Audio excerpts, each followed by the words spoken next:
Hello welcome to Politicos. This is Narasimha.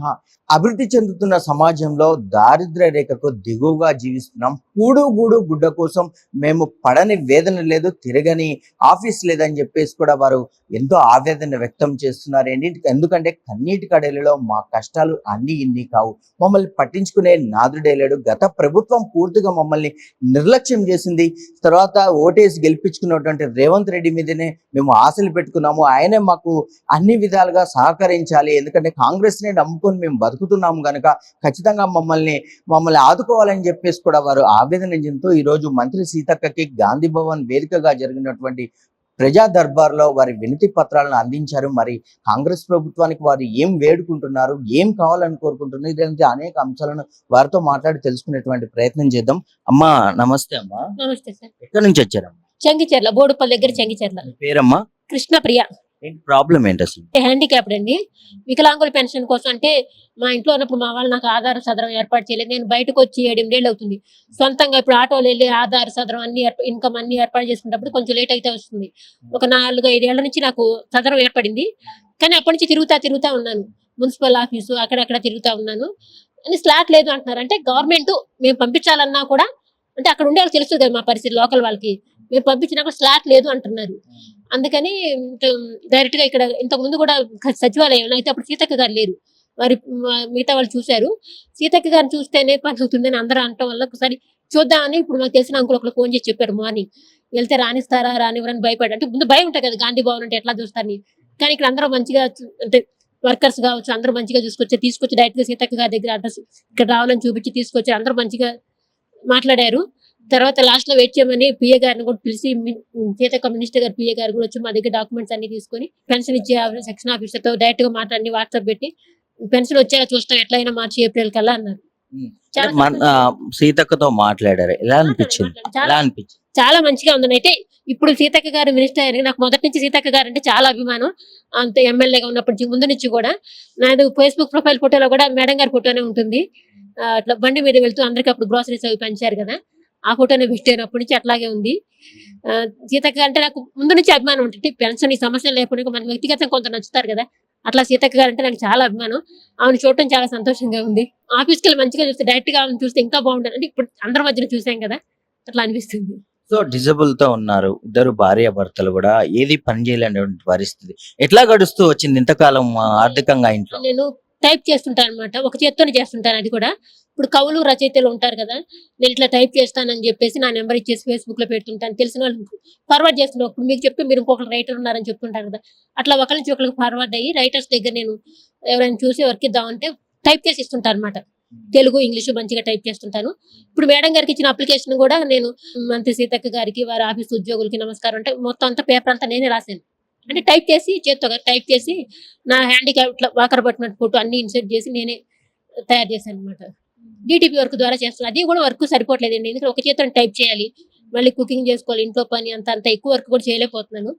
సరిపోయి చాలన్నట్టుగా ఇట్లా అప్పులు అవుతూ అట్లా అవుతుంది. పెన్షన్ వస్తే కొంచెం బతకడానికి, ఇంకా నాకు వేరే ఆస్తులు కూడా ఏమి, నేను సొంతంగా బతకడం, రెంట్ కట్టుకుంటా, అది రెంట్లు ఇల్లులు కూడా ప్రాబ్లం అవుతుంది. ఎందుకంటే వికలాంగులు అనేటప్పటికి మేము నార్మల్ వాళ్ళు చేసినట్టుగా శుభ్రం చేయమని అంటే చేస్తాం, కానీ కొంచెం టైం పడుతుంది. అంటే హౌస్ ఓనర్లు కూడా కొంత రెంట్ ఎక్కువ చెప్తుంటారు, ఇబ్బందులు క్రియేట్ చేస్తుంటారు.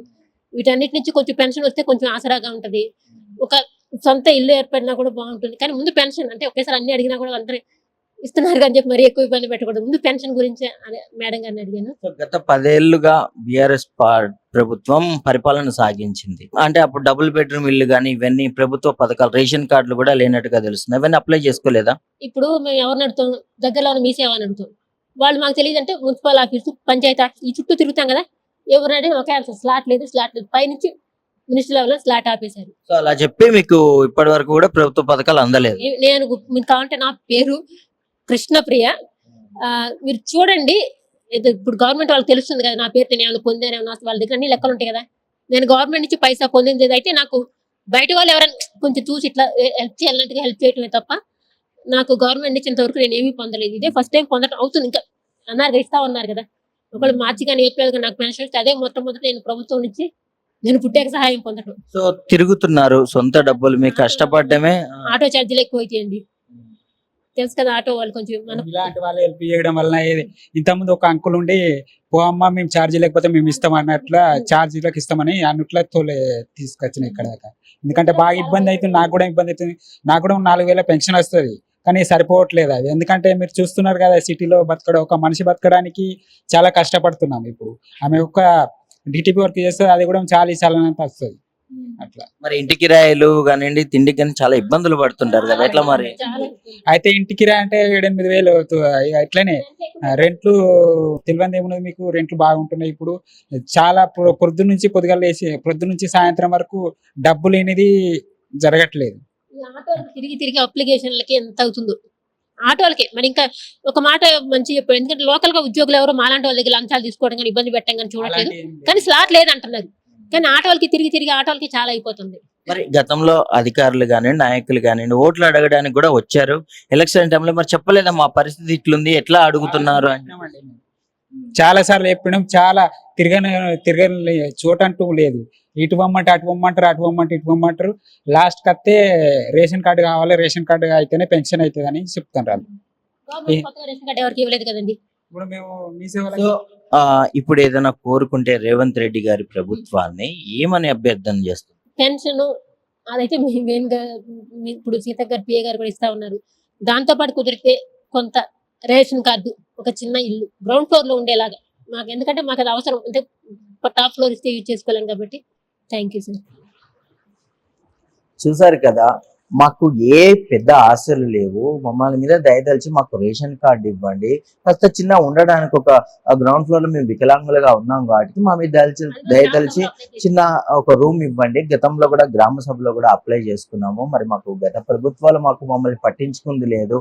ఇప్పటి వరకు కూడా ఎవరో దయతలిచి మీరు వెళ్ళండి అని దానం చేస్తే పైసలు ఇచ్చి మమ్మల్ని ఇస్తే తప్పితే మేము ఆటో ఛార్జీలు పెట్టుకొని రాలేమని పరిస్థితిలో మేము బతుకుతున్నాము అంటే వారి ఆవేదన ఎంతగా ఉంది, వారు ఎన్ని బాధలు పడుతున్నా కూడా మనం తెలిసిపోతుంది. ఎందుకంటే ఆవిడ వికలాంగత్వంతో ఉన్నప్పటికీ కూడా డిటిపి వర్క్ చేసి కూడా ఆత్మగౌరవంగా కూడా వారు బతుకుతున్న పరిస్థితి ఉన్నాయి. ఎందుకంటే యాచించకూడదు, ఖచ్చితంగా ఏదో ఒక పని చేసుకోవాలి అని కూడా వారు కవులు రచయితలకు తెలుగును టైపింగ్ చేసి వారికి ఆ విధంగా కూడా వారు ఉపాధిని కల్పించుకుంటారు. నిజంగా తెలంగాణ సమాజంలో ప్రతి పౌరుడు కూడా ప్రభుత్వ పథకాల మీద ఆధారపడకుండా మేము సొంతగా కష్టపడి మేము ఉపాధిని కల్పించుకోవాలనే ఒక ఆలోచన ధోరణిలో ఈరోజు ప్రతి ఒక్కరు కూడా ముందుకు వెళ్తున్నారు. అంటే అదే విధంగా మరి వారి ఆలోచన ఆత్మగౌరవాన్ని నిలబెట్టే దిశగా కూడా కాంగ్రెస్ ప్రభుత్వం ఇప్పటికే కృషి చేస్తుంది.